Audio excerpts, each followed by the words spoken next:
امرت ہے تیرے بول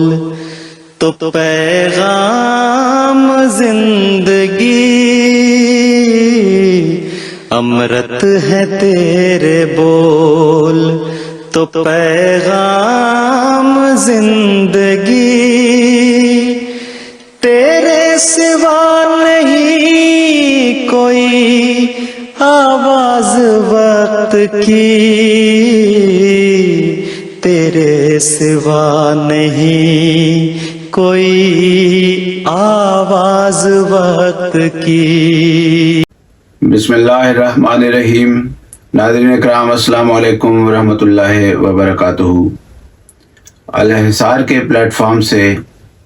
سجا دربار جلسے کا پروگرام لے کر ہم آپ کی خدمت میں حاضر ہیں۔ الحمدللہ کہ امسال جلسہ سالانہ UK میں شامل ہونے کی توفیق ملی، اور اسی سلسلہ میں آج ہم اس کے متعلق 3 باتیں جو ہیں وہ عرض کریں گے۔ پہلی بات تو یہ ہے کہ جلسے کے موقع پر، جیسا کہ جلسے کے مقاصد میں ایک یہ مقصد بھی ہے کہ نئے اور پرانے دوستوں سے ملاقات ہو جائے،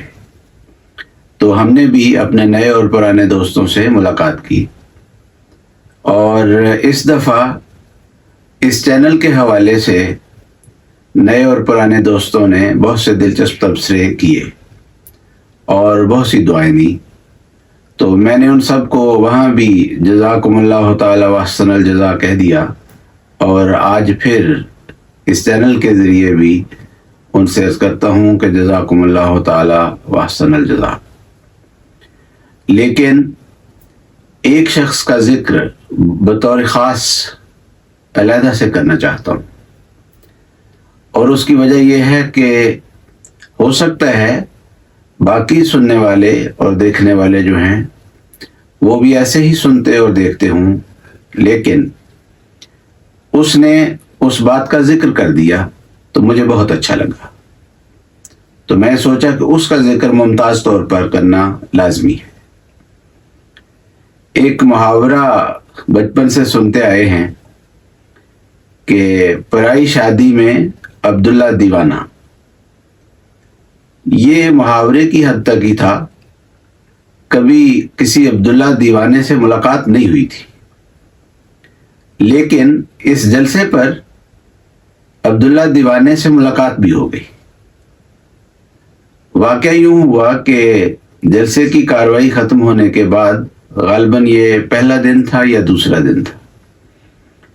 تو میں تبشیر کی مارکی جو فوڈ مارکی ہے اس کے سامنے کھڑا تھا بعض دوستوں کے ساتھ، تو ایک شخص وہ آ رہا تھا اس طرف، اس نے آتے ہی بڑے زور سے السلام علیکم ورحمۃ اللہ وبرکاتہ کہا، اور پھر جپھا مار کے وہ ملا، اور ساتھ ہی کہنے لگا کہ میں آپ کے پروگرام کئی دفعہ دیکھتا ہوں، اور جتنی دیر میں وہ پروگرام دیکھتا رہتا ہوں اتنی دیر میں درود شریف پڑھتا رہتا ہوں ساتھ ساتھ، اور آپ کے لیے دعا کرتا رہتا ہوں۔ اپنی وضاقتہ اور لباس کے لحاظ سے وہ بہت ہی سادہ سا انسان نظر آ رہا تھا، اور بالکل معلوم ہوتا تھا کہ کوئی دیہاتی ذمہ دار آدمی ہے۔ میں نے اس کا شکریہ ادا کیا، اور مجھے طبعاً بہت ہی اچھا لگا کہ کوئی انسان اس طور پر ان پروگرامز کو سن رہا ہے کہ وہ ساتھ کے ساتھ رسول اللہ صلی اللہ علیہ وسلم پر درود شریف پڑھتا ہے اور ہمارے لیے بھی دعا کرتا ہے۔ تو میرے خیال میں یہ جو رویہ تھا اس کا، وہ ایسا قابل ستائش ہے کہ اگر ایسے سننے والے 1 2 4 ہی ہوں اس پروگرام کو، اور باقی دنیا میں اور کوئی بندہ نہ سنے، تو پھر بھی اس پروگرام کا مقصد حاصل ہے۔ لیکن جتنے زیادہ سے زیادہ لوگ اس پروگرام کو اس طور پر سن رہے ہوں تو یہ ہمارے لیے بڑی ہی سعادت کی بات ہے، بڑے ہی شکر کی بات ہے۔ تو اللہ تعالیٰ ان کو جزا دے، کیونکہ اس طور پر اگر یہ پروگرام اللہ تعالیٰ کی محبت، اس کے رسول حضرت محمد مصطفیٰ صلی اللہ علیہ وسلم کی محبت اور حضرت مسیح موعود علیہ الصلوۃ والسلام کی محبت اور ان کے خلفاء کی محبت کو پیدا کرتے ہیں، تو میرا خیال ہے یہی مقصد تھا جو ان پروگرامز کو شروع کرنے کا تھا۔ تو جب یہ بات ہو گئی تو میں نے ان سے پوچھا، کیونکہ میں تو ان کو جانتا نہیں تھا بالکل بھی، میں نے ان سے پوچھا کوئی اپنا تعارف تو کروائیں کہ آپ کون صاحب ہیں اور کہاں سے تشریف لائے ہیں، کہاں رہتے ہیں۔ تو انہوں نے اپنا تعارف کروایا کہ میرا نام عبداللہ ہے اور غالباً جرمنی سے انہوں نے کہا کہ میں آیا ہوں۔ اور اس کے بعد جو انہوں نے خلیفۃ المسیح کے ساتھ، حضرت خلیفۃ المسیح ثالث رحمہ اللہ، خلیفۃ المسیح رابع رحمہ اللہ اور خلیفۃ المسیح خامس سید اللہ تعالیٰ بنصر عزیز کے ساتھ اپنے تعلق کا اظہار کیا کہ اتنا گہرا محبت کا، بے تکلفی کا اور عشق اور پیار کا تعلق ہے، اور جس رنگ میں وہ اظہار کر رہا تھا تو میرے لیے وہ قابل رشک تھا، لیکن جس عاجزی کے ساتھ وہ کر رہا تھا اس کو محسوس کر کے، اس کو سن کر، تو میرا ذہن اس طرف پھر گیا جو اللہ تعالیٰ نے حضرت مسیح موعود علیہ الصلوۃ والسلام کو الہام کیا کہ تیری عاجزانہ راہیں اس کو پسند آئی۔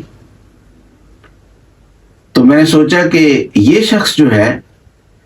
جس پیار کا اور محبت کا دعوے دار ہے کہ اس کو وہ حاصل ہے خلافت سے، وہ محض اس وجہ سے ہے کہ یہ نہایت عاجزی سے بات کر رہا ہے، اور بڑا ہی عاجزانہ اس کا گیٹ اپ بھی جو ہے وہ بھی بہت ہی عاجزانہ سا تھا، اور جو بات بات میں، فکرے میں وہ یہی بیان کر رہا تھا کہ میں تو خلافت کے در کا فقیر ہوں، میں تو بس وہاں کا ہوں۔ اور خوش قسمتی اس کی یہ بھی تھی کہ وہ بتایا انہوں نے مجھے کہ میں ابھی حضرت صاحب جب یہاں پر ایڈریس کر کے تو گھر واپس گئے ہیں، تو میں سیدھا ہی گھر چلا گیا ہوں، میں جا کے مل بھی آیا ہوں۔ تو میں بڑا حیران ہوا کہ ہیں، تو یہ جو سعادت مندی ہے یہ بڑی ہی کمال کی بات تھی، جس پر مجھے بہرحال بہت ہی رشک جو ہے وہ آیا۔ لیکن اس کے بعد ایک اور واقعہ بھی اسی عبداللہ کا ہوا، جس کا عبداللہ کو علم نہیں۔ ہوا یہ کہ اس کے بعد یہ اتوار کا دن تھا اور حضور اسٹیج پر تشریف فرما تھے اپنے آخری ایڈریس کے لیے۔ تو میں اپنے ایک پولیس آفیسر مہمان کے ساتھ کرسیوں کے حصے میں بیٹھا ہوا تھا۔ تو عبداللہ وہ جلسے کی مارکی میں داخل ہوا، اس نے مجھے نہیں دیکھا، نہ وہ شاید ایک دفعہ ملنے کے بعد وہ شاید مجھے پہچانتا بھی نہ، لیکن وہ آگے جہاں اس نے جگہ میں جانا تھا اس حصے میں چلا گیا۔ تو میں نے دیکھا کہ عبداللہ سیدھا جا کے تو جہاں لوگوں کی جوتیاں پڑی ہوئی تھیں وہاں بیٹھ گیا بڑے آرام سے، اور تب مجھے خیال آیا کہ یہ وہ شخص ہے کہ اس نے، عام طور پر یہ ہوتا ہے کہ اگر کسی بڑے انسان سے کسی کا کوئی تعلق واسطہ ہوتا ہے تو لوگ اپنے لیے مسند کو سیکیور کرتے ہیں، لوگ کہتے ہیں ذرا اچھی سی جگہ مل جائے مجھے، وہاں میں نے بیٹھنا ہے۔ لیکن واقعتاً اس طرح کے جو دیوانے ہیں وہ خلافت کو میسر ہیں کہ ان کو اس بات سے کوئی غرض نہیں ہے کہ ہمیں کوئی مسند چاہیے یا ہمیں کوئی ایسی جگہ اپنے لیے سیکیور کرنی ہے جو بظاہر دنیاوی نگاہ سے عزت کا مقام سمجھی جاتی ہے۔ وہ سمجھتے ہیں خلافت کے سامنے ہم بیٹھے ہیں تو جوتیوں میں بیٹھے ہیں، یہی بڑی عزت ہے۔ تو آخری حصہ اس کا وہ یہی ہے کہ یہ پرائی شادی اور بیگانی شادی والی بات نہیں ہے، یہ عبداللہ خود میزبان بھی تھا اور مہمان بھی تھا۔ تو یہ تو ہوئی عبداللہ کی بات۔ دوسرا حصہ ہے جلسے کی کاروائی سے متعلق۔ جلسے کی جہاں تک کاروائی کا تعلق ہے تو سب دیکھنے سننے والے وہ جانتے ہیں کہ جماعت احمدیہ کے جلسے اور غیر احمدی مسلمانوں کے جو جلسے ہوتے ہیں ان میں اتنا فرق ہے کہ وہ بود المشرقین ہے۔ کہ دو انتہائی ہیں، ان کے تقاریر کے عنوان دیکھ لیں، اس کا مواد دیکھ لیں، ان کے نعرے دیکھ لیں، اور ان کے وہاں داخل ہونے کے حالز میں اور وہاں سے باہر نکلنے کے جلسہ گاہ سے انداز دیکھ لیں، اور اگر رہائش بھی ہو تو پھر تو اور ہی حساب ہوتا ہے کہ وہ بھی ایک مختلف چیز ہوتی ہے۔ پھر وہاں پر جو نظمیں اور نعتیں وغیرہ پڑھی جاتی ہیں ان کا بھی انداز مختلف ہوتا ہے۔ وہاں پر جو ہدایات دی جاتی ہیں جلسے والوں کو، جس طور پر دی جاتی ہیں، ان کا بھی انداز مختلف ہی ہوتا ہے۔ اور اس سلسلے میں دو باتیں خاص طور پر میں آپ کے سامنے رکھنا چاہتا ہوں۔ پہلی بات تو یہ کہ خاص طور پر یہ جو ہندوستان، بنگلہ دیش اور پاکستان میں غیر احمدیوں کے جلسے ہوتے ہیں، ان جلسوں میں دوسرے کسی مسلک کی بات ہو رہی ہو تو اس مسلک کا نام لے کر باقاعدہ اس طور کے نعرے لگائے جاتے ہیں کہ ان پر لعنت بے شمار، اور مرد آباد مرد آباد، اور یہی سارا وقت جو ہے لعنتوں میں اور گالیوں میں اور مرد آباد میں ہی گزرتا ہے۔ تقریر سے کوئی نیک اثر، کوئی پاکیزگی عطا نہیں ہو رہی ہوتی۔ اور اگر خیر سے جلسہ احمدیوں کے خلاف ہو تو پھر جو حالات ہوتے ہیں کہ پھر تو لفظ لفظ پر وہ گالیاں جو ہے وہ دے رہے ہوتے ہیں، اور جو لانتے ہیں وہ اپنی طرف سے برسا رہے ہوتے ہیں، حالانکہ اصل لعنت تو وہی ہے جو آسمان سے آتی ہے۔ زمین سے اٹھنے والی لعنتیں جو ہیں ان کا کچھ اثر نہیں ہوتا، جو آسمان سے لعنت برستی ہے اصل تو اس کا اثر ہوتا ہے۔ جہاں تک جماعت احمدیہ کے جلسوں کا تعلق ہے تو ہمارے جلسوں میں اللہ کے فضل سے کسی بھی مخالف کے خلاف، خواہ کوئی گروہ ہو، خواہ کوئی تنظیم ہو، خواہ کوئی فرد ہو، کسی کے خلاف کبھی کوئی نعرہ نہیں لگتا۔ کسی بھی ملک میں، دنیا کے 212 سے زیادہ ملکوں میں ہمارے سالانہ جلسے ہوتے ہیں، اور سالانہ جلسوں کے علاوہ بھی جلسے ہوتے ہیں، کبھی کسی کے خلاف اس طور کا نعرہ جو ہے وہ نہیں لگایا جاتا، بلکہ ہاں اللہ کی تکبیر اور اس کی تحمید اور رسول اللہ صلی اللہ علیہ وسلم پر درود کے نعرے جو ہیں وہ لگتے ہیں، اور وہی ہمارے جلسوں کی شان ہے۔ اگر کوئی انسان بالکل ہی اندھا، بہرا، گونگا نہ ہو اور اس کے دل کو خدا نے مسخ ہی نہ کر دیا ہو، اور وہ جو ختم اللہ علی قلوبہم والی بات ہے وہ اس بدقسمت کی حالت نہ ہو، تو یہ جلسہ اپنی ذات میں جماعت احمدیہ کی سچائی کا اور مسیح موعود علیہ الصلوۃ والسلام کی سچائی کا ایک عظیم الشان نشان ہے۔ اور جیسا کہ مسیح موعود علیہ السلام نے فرمایا، ایک نشان کافی ہے گر دل میں ہو خوف کردگار۔ دوسری بات کہ جو شرفاء ہمارے جلسوں میں آتے ہیں وہ آ کے جو نیک اثر لے کر جاتے ہیں، اور پھر وہ ساری زندگی کے لیے احمدیت کے ایمبیسڈر ہوتے ہیں، خواہ احمدی نہ بھی ہوں۔ احمدیت میں ان کو شامل ہونے کی توفیق ملے یا نہ ملے، لیکن ایک دفعہ جو جلسے میں آ جاتا ہے اور اس کے اندر تھوڑی بہت شرافت ہو تو وہ پھر احمدیت کا ایمبیسڈر ہوتا ہے۔ ایک بات یہ بھی عرض کرنی ہے کہ جتنے بھی جلسے کم از کم میں نے اٹینڈ کیے ہیں آج تک اپنی ہوش سے لے کر، کوئی جلسہ ایسا نہیں تھا جس جلسے میں خلیفۃ المسیح نے بڑے درد کے ساتھ مسلم امہ کے لیے دعا کی تحریک نہ کی، اور ان کی ہدایت کے لیے بھی دعا کی تحریک کی، ان کی ذلت اور پستی سے اللہ تعالیٰ ان کو نکالے اس کے لیے بھی دعا کی تحریک کی، اور عربوں کے متعلق تو خاص طور پر دعا کی تحریک جو ہے وہ کی جاتی رہی ہے۔ اور اس جلسے میں بھی حضرت صاحب نے دعا کی تحریک کرتے ہوئے امت مسلمہ کے لیے خصوصی دعا کی تحریک کی۔ تو میں اس وقت سوچ رہا تھا، دعا تو وہ کر ہی رہے تھے، لیکن میں ساتھ یہ بھی سوچ رہا تھا کہ کیا دنیا میں کسی ملک میں بھی جہاں بھی مسلمان آباد ہیں وہاں کوئی ایسا جلسہ بھی ہوتا ہے جہاں یہ ایک دوسرے کے متعلق بھی کوئی دعا کرتے ہوں کہ اللہ تعالیٰ ان کو اس ذلت سے نکالے، اس مصیبت سے نکالے، یا ان کو ہدایت ہی مل جائے ساروں کو؟ ایسی دعا نہیں کرتے۔ اور جہاں تک احمدیوں کا تعلق ہے تو ایسا سوچنا بھی محال ہے کہ احمدیوں کے متعلق کبھی کسی جلسے میں یہ دعا کی تحریک کریں۔ اگر یہ سمجھتے ہیں کہ احمدی جو ہیں وہ گمراہ ہو گئے ہیں، رستہ بھٹک گئے ہیں، خدا کے غضب کا مورد ہو گئے ہیں، تو کسی جلسے میں یہ جرت ہی نہیں کر سکتے کہ احمدیوں کے متعلق اس بات کا اظہار کریں کہ احمدی جو ہے ان کے لیے بھی دعا کریں، کیونکہ ایسی صورت میں وہاں جو حالات ہوں گے اس جلسے میں وہ انتھنکیبل ہیں، انیمیجنیبل ہیں۔ اور اس سے اس بات کا بھی پتہ چلتا ہے کہ ان کو دعا کے اوپر کوئی ایمان ہی نہیں ہے، دعا کی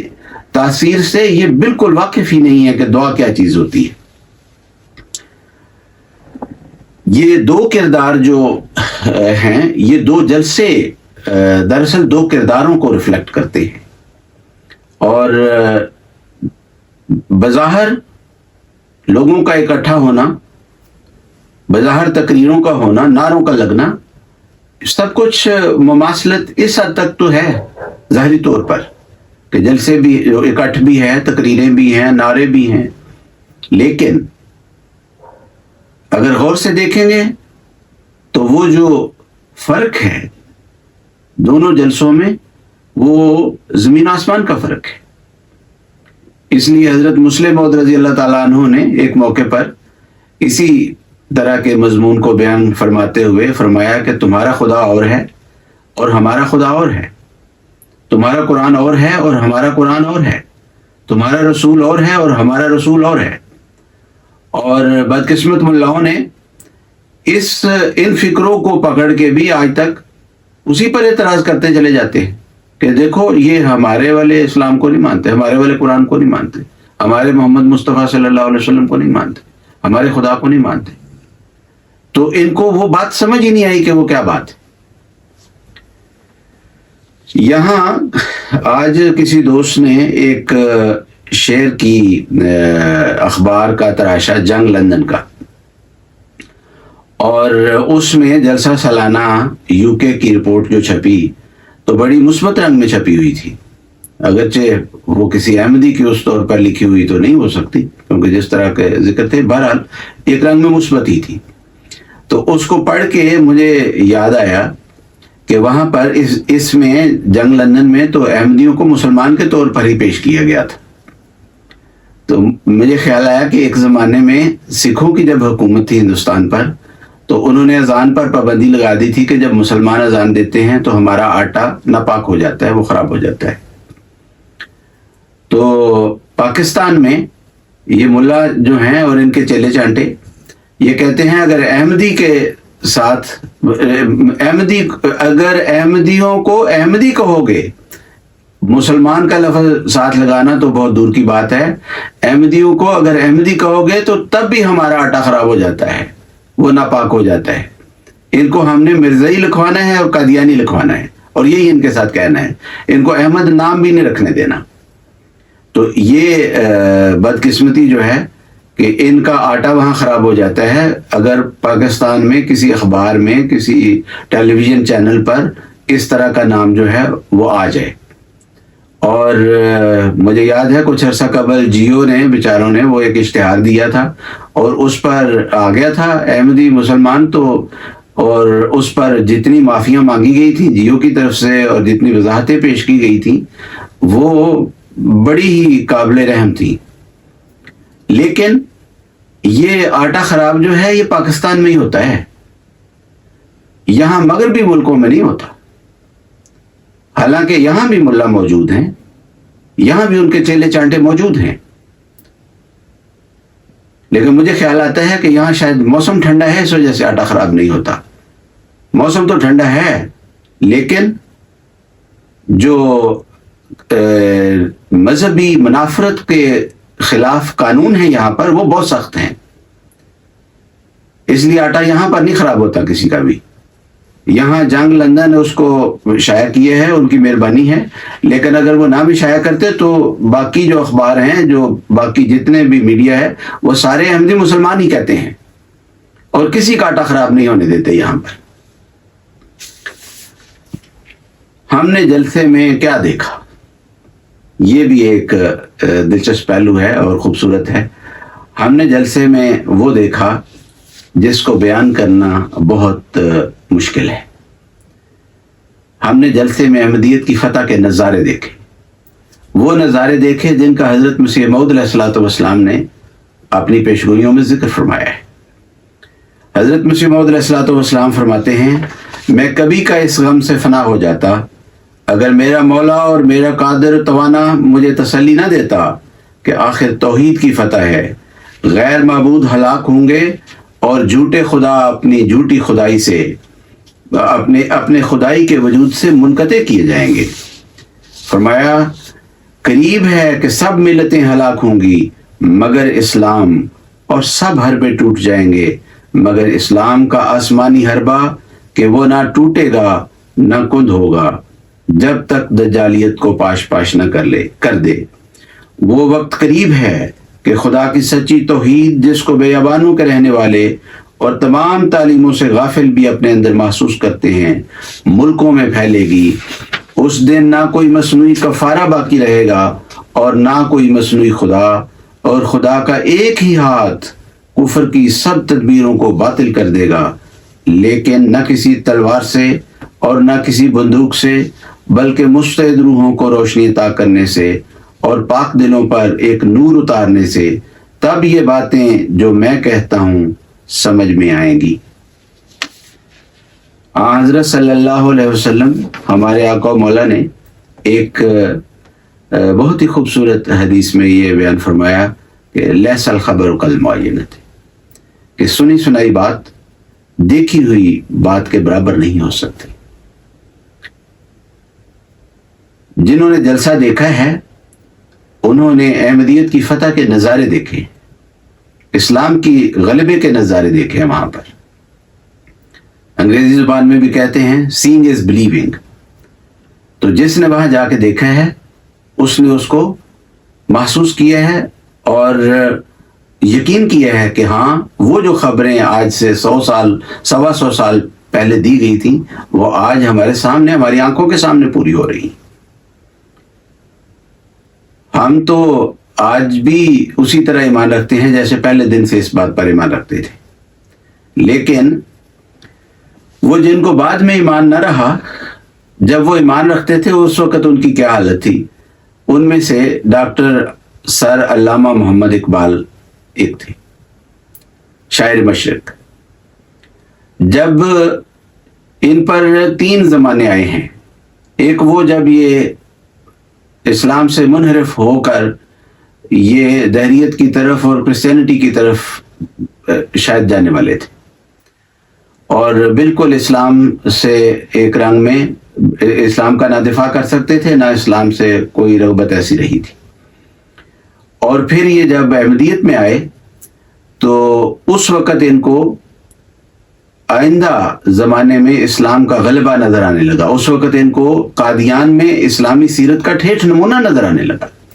اور قادیان میں اسلامی سیرت کا ٹھیٹھ نمونہ دیکھ کر اور اس جماعت کو دیکھ کر ان کو یقین ہو گیا، کیونکہ اس وقت یہ جہاں دیدہ انسان تھے، پڑھے لکھے بھی تھے، اور پھر نور بصیرت بھی احمدی ہونے کی وجہ سے میسر تھا اس وقت۔ اور تب ان کو اس وقت آئندہ زمانے میں احمدیت کے ذریعے سے جو اسلام کی فتح کی بنیادیں وہاں رکھی گئی تھی اور آئندہ زمانے میں جو اسلام کی فتح ہونی تھی، ان کا تصور کر کے تو انہوں نے بعض نظمیں کہی ہیں جن نظموں کو آج سوائے احمدیت کے حوالے سے اور کسی طور پر انٹرپریٹ کیا ہی نہیں جا سکتا، وہ کسی اور کے اوپر اطلاق پا ہی نہیں سکتی۔ چنانچہ یہ علامہ سر محمد اقبال صاحب فرماتے ہیں، آنکھ جو کچھ دیکھتی ہے لب پہ آ سکتا نہیں، محو حیرت ہوں کہ دنیا کیا سے کیا ہو جائے گی، شب گریزاں ہوگی آخر جلوہ خورشید سے،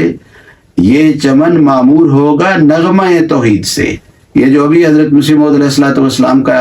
میں نے پورا اقتباس پڑھ کے سنایا ہے، تو اس میں وہی مضمون ہے کہ ایک وقت آنے والا ہے کہ یہ چمن جو ہے یہ معمور ہوگا نغمہ توحید سے۔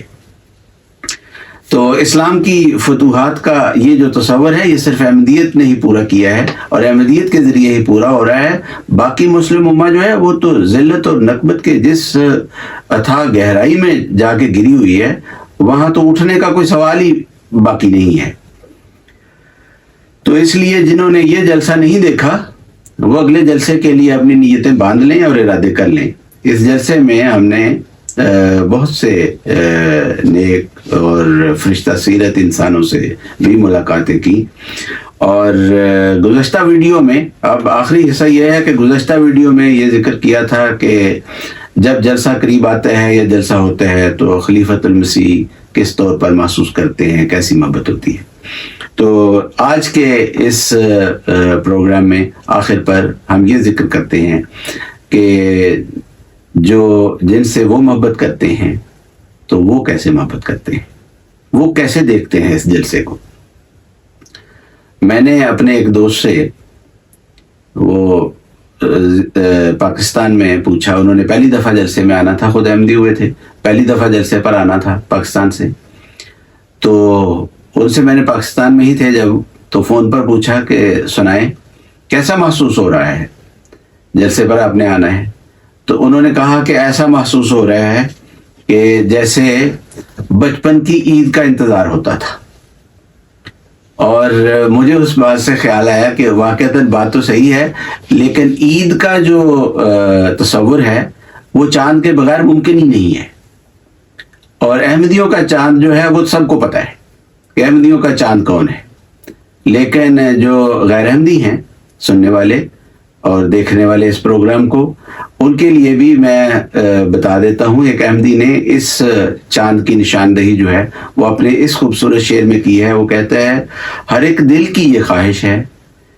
ہمیں قربت ملے اس کی، ہر ایک دل کی یہ خواہش ہے ہمیں قربت ملے اس کی، حقیقت میں تو مرکز ہے ہمارا یار جلسے کا۔ تو وہی جو ہمارا یار جلسے کا ہے وہی ہمارے جلسے کا چاند ہے۔ ایک عرب نے اس مضمون کو اور احمدیوں کی اس حالت کو بھی، ایک عرب شاعر نے بھی بہت خوبصورتی کے ساتھ بیان کیا ہے۔ وہ کہتے ہیں، وَبِی شَوْقٌ إِلَيْكَ أَعَلَّ قَلْبِي وَمَالِي غَيْرَ قُرْبِكَ مِن طَبِيبٍ، کہ میرے اندر ایک ایسا شوق ہے آپ کے وصال کا، آپ کے ساتھ ملنے کا، آپ کا قرب حاصل کرنے کا، کہ جو میرے دل پر غالب آ گیا ہے، اور آپ کے قرب کے سوا میرا کوئی طبیب ہے ہی نہیں۔ تو جب احمدی اس جلسے کے لیے تیاریاں کرتے ہیں، جلسے کے لیے جا رہے ہوتے ہیں، جلسے میں ٹھہرے ہوئے ہوتے ہیں اور جلسے سے واپس آتے ہیں، تو سب احمدی یہی گا رہے ہوتے ہیں، زبان حال سے بھی اور زبان کال سے بھی، کہ سچا مسیحا تو ہی ہے، سچا طبیب تو ہی ہے، جس کے قرب کے ہم متمنی ہیں اور جس کا قرب ہمارے بیماریوں کا علاج ہے۔ تو اللہ کرے کہ ہم اپنی بیماریوں کو اس پاک وجود سے قرب حاصل کر کے دور کرنے والے ہوں۔ تو انشاءاللہ پھر آئندہ پروگرامز جو ہیں ان میں ملاقات ہوگی۔ السلام علیکم ورحمۃ اللہ وبرکاتہ۔ جزاکم اللہ تعالی واحسن الجزا۔